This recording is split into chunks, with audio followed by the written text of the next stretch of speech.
Rose plea deal also bans him from driving for the rest of his life.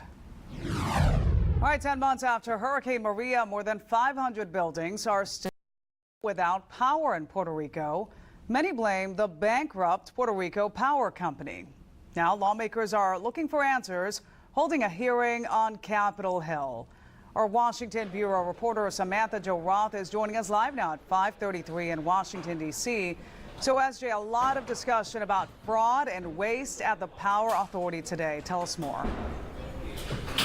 Well, Veronica, we are standing right outside this room where this hearing took place.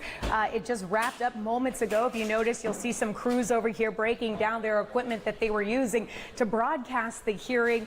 But really, you know, at the center of this really was the Puerto Rican governor, who was a no-show here.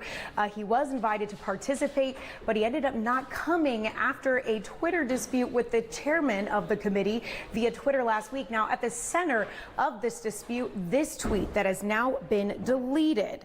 It was sent via the official committee Twitter account last week, asking the governor to call his office, and included an invitation to testify at this hearing today.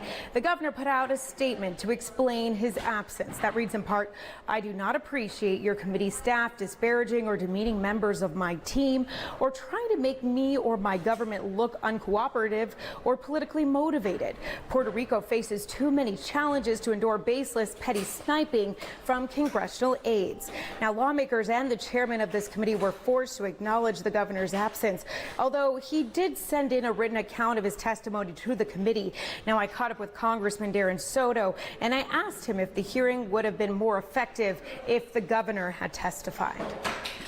It might have helped, but under the set of circumstances, I can't say I would blame him. That made for a dramatic backdrop, but my goals are still the same. Work with all stakeholders to make sure that the grid is resilient, that we're pushing renewables, and that we have the reform we needed to make those things happen.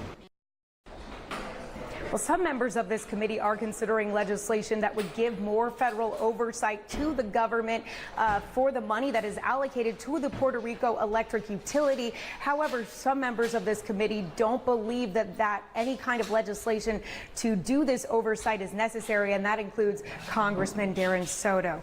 We're live tonight on Capitol Hill. Samantha-Jo, Spectrum, BN9.